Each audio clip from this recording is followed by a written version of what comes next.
এই সরকার যে কোনো মূল্যে তিস্তা ব্যারেজ মহাপরিকল্পনা বাস্তবায়ন করবে।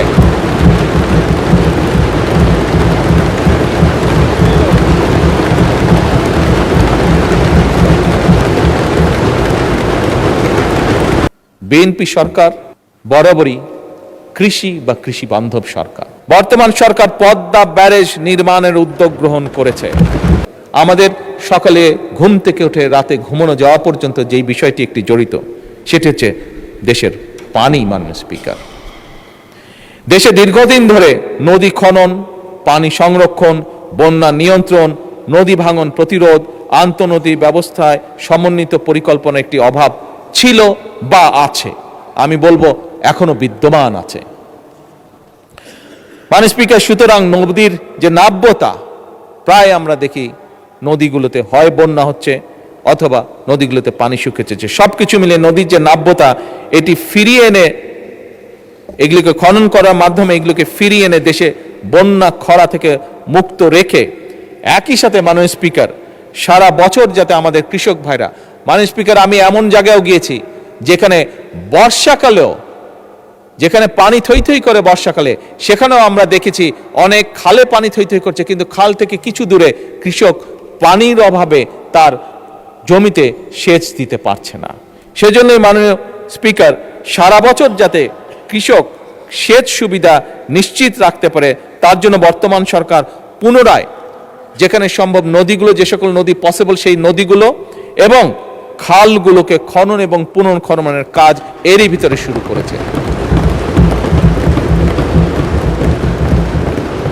মাননীয় স্পিকার, আগামী 5 বছরে আমাদের পরিকল্পনা সমগ্র বাংলাদেশে ইনশাল্লাহ আমরা 20,000 কিলোমিটার খাল খনন করব এবং মাননীয় স্পিকার এরই মধ্যে 20,000-এর মধ্যে গত 3 মাসে আমরা প্রায় 900 কিলোমিটার খাল পুনর্খনন এবং খনন করেছি। কিছু কিছু ক্ষেত্রে মাননীয় স্পিকার আমরা কমপ্লেন পেয়েছি, সেগুলোকে আমরা দেখছি, দরকার হলে সেগুলো আবার আমরা হাতে নিব সেই কাজগুলো।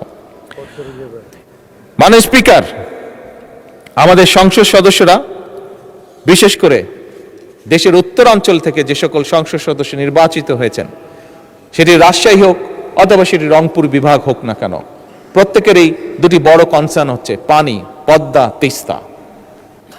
মাননীয় স্পিকার, বিএনপি সরকার বরাবরই কৃষি বা কৃষি বান্ধব সরকার। বিএনপি সরকার যখনই সুযোগ পেয়েছে দেশ পরিচালনার, সকল সময় নিশ্চিত করার চেষ্টা করেছে যে আমরা দেশের মানুষের পানি যাতে নিশ্চিত রাখতে পারি, পানির প্রবাহ।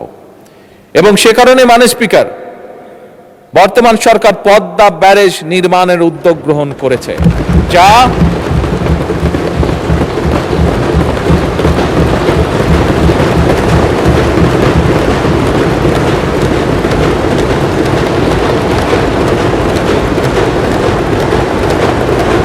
এই ব্যারেজ নির্মাণের মাধ্যমে বর্ষা মৌসুমে যে অতিরিক্ত পানি আমাদের কাছে আসে, সেই পানিটিকে আমরা ধরে রাখবো, যাতে করে শুষ্ক মৌসুম এবং বছরের বাকি সময়টা আমরা কৃষক সহ সকলের কাছে পানি সরবরাহ করতে পারি।